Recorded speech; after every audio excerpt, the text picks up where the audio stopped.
Hi guys, so for today's video, nandito nga kami ni nanay sa bangko sa may Paranaque nga to. So maaga nga kaming umalis kasi nga sabi ko sa kanya kailangan agahan namin kasi mag-o-open pa nga ako ng shop. Pero si Geraldine nga yung naka-duty and binilin ko na nga lang nga din sa kanya na siya na nga yung mag-o-open kapag ka hindi pa nga ako dumating. So naghulog nga kami ng monthly payment dun sa sasakyan nga nila nanay. So yun, katanghali ang tapat nga to. After nga naming magbayad, meron kaming nadaanan dito na makakainan. So anyway, maraming choices nga kung saan nga namin gusto kumain and dito nga kami sa Yellow Cab napunta. So yun, gusto niya nanay mag-pizza. So hindi nga lang nga pizza yung binili nga namin, hinaluan namin siya ng pasta. Dalawang klase nga ng pasta yung pinili ko para nga matikman nga namin pareha. Cheese baked macaroni nga yung isa, din yung isa naman chicken pasta. Yun, parang ganon, parang carbonara siya na may chicken. Yun, basta ganon.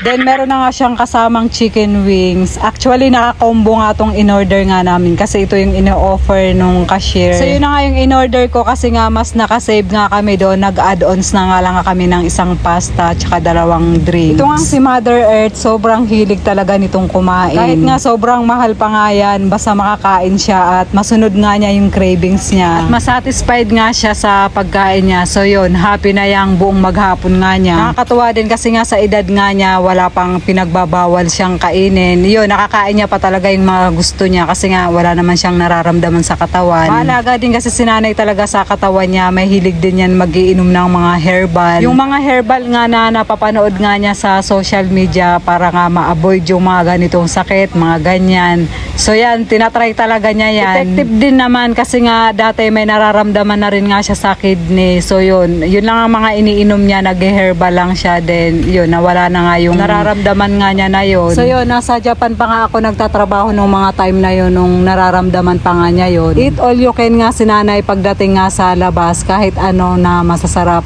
kinakain nga niyan. Pero pagdating naman sa loob nga ng bahay, medyo maingat din siya. Hindi siya nagsosoft drinks basta-basta. Occasionally lang din talaga. So yun, madalas nag-i-skip din niya ng hapunan sa gabi. Hindi rin siya masyadong nagkakanin nga kasi nga may lahi din nga silang diabetic and yun nga si Lola, diba, meron yung diabetes.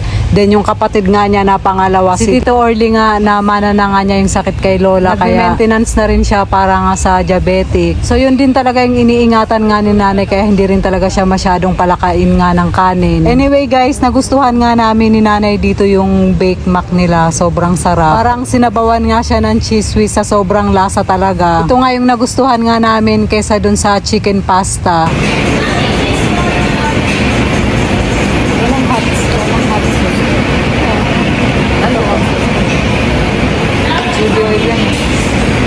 So yun na guys, hanggang dito na lang po muna ulit yung ating video for today. Maraming salamat po sa inyong panonood. Mag-iingat po kayo palagi. God bless and babush!